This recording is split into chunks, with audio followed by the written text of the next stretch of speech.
আসসালামু আলাইকুম viewers, Sabinus কিচেনে তোমাদের স্বাগত জানাই। এর আগে তোমরা এগ রোল, চিকেন রোল অনেকভাবে তোমরা রোল খেয়েছো। একবার এইভাবে ভেজ রোল বানিয়ে খেয়ে দেখো। এইভাবে তোমরা একবার বানিয়ে দেখো, খুবই দারুণ হয় খেতে। আশা করছি তোমাদের খুবই ভালো লাগবে। Let's go. Oh my god. Aha. Yes.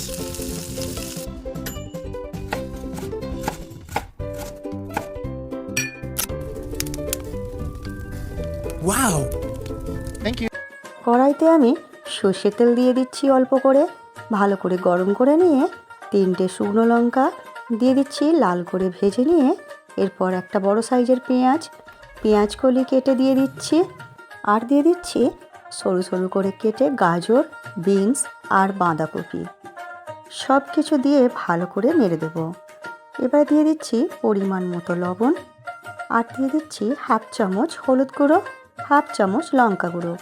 সব কিছু দিয়ে আমি মিডিয়াম আঁচে ঢাকনা দিয়ে আমি ভেজে নেব কিছুক্ষণ।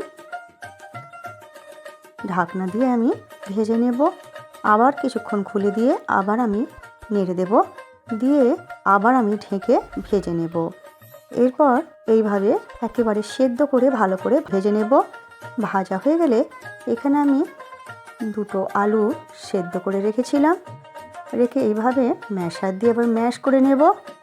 ম্যাশ করে নিয়েছি, ভালো করে আমি হাত দিয়ে মেখে নেব। ভালো করে মাখা নেওয়ার পর এরপর আমি সেই ভেজে রাখা সবজিগুলো এর মধ্যে দিয়ে দেব। সমস্ত সবজি আমি দিয়ে দিচ্ছি, দিয়ে এরপর আমি আলুর সঙ্গে সমস্ত সবজি ভাজাগুলো আমি মেখে নেব। আশা করছি তোমরা কখনো এইভাবে রোল বানিয়ে খাওনি, একবার অবশ্যই এইভাবে ভেজ রোল বানিয়ে দেখো, খুবই দারুণ হয় খেতে।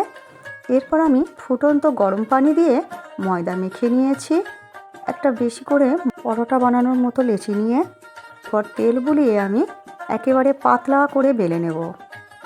আমি এখানে রুটির থেকেও পাতলা করে আমি এই পরোটাটা বেলে নিচ্ছি। সব দিক ঘুরিয়ে ঘুরিয়ে দেখো একেবারে পাতলা করে বেলে নিচ্ছি আমি। এই রোলটা পাতলা করে যত বেলা হবে তত খেতে ভালো হবে। এরপর একটি ফ্রাই প্যান নিয়ে তাতে আমি দিয়ে দিলাম পরোটা। এক পিঠ হয়ে গেলে এইভাবে উল্টে দিয়ে আমি ঘুরিয়ে ঘুরিয়ে সব দিক ভেজে নেব। আমার রেসিপিটি তোমাদের এই পর্যন্ত পছন্দ হলে একটা লাইক করে দিও। পরবর্তী রেসিপি কী পেতে চায় সেটাও কমেন্ট করে জানিও। এরপর আমি তেল দিয়ে উল্টে পাল্টে 2 পিঠ আমি ভালো করে ভেজে নেব।